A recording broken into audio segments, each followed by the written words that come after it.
sempre o Sub-Zero. Sub-Zero, Sub-Zero, Sub-Zero, Sub-Zero, Sub-Zero, Sub-Zero, Sub-Zero. Eu escolhi o Sub-Zero, Sub-Zero, Sub-Zero, Sub-Zero, Sub-Zero, Sub-Zero, Sub-Zero. Fight!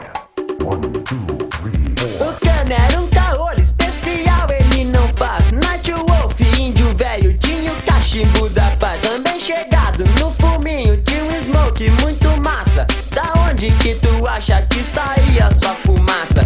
Com ele ainda tinha outros dois robôs, o Cyrax e o Sector, que só davam caô pra liberar o Goro. Não era bem assim, tinha que matar o Shao Kahn que falava finish him.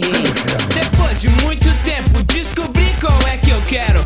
Então desde pequeno escolho sempre o Sub-Zero. Sub-Zero, Sub-Zero, Sub-Zero, Sub-Zero, Sub-Zero, Sub-Zero, Sub-Zero. Escolhi o Sub-Zero, Sub-Zero, Sub-Zero, Sub-Zero, Sub-Zero, Sub-Zero, Sub-Zero. Fatality. Round 1, 2, 3. O Baraka era o pior e era muito apelão. Que nem o Reptile, soltador de catarrão.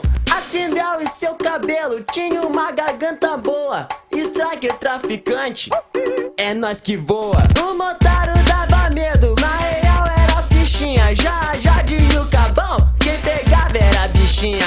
A Milena dava chana, a Kitana faz boquete, mas a Shiva é campeã, ao mesmo tempo pode 7. Depois de muito tempo descobri qual é que eu quero. Então desde pequeno escolho sempre o Sub-Zero. Sub-Zero, Sub-Zero, Sub-Zero, Sub-Zero, Sub-Zero, Sub-Zero, Sub-Zero. Eu escolhi o Sub-Zero, Sub-Zero, Sub-Zero, Sub-Zero, Sub-Zero, Sub-Zero. Sub-Zero. Sub-Zero. Win.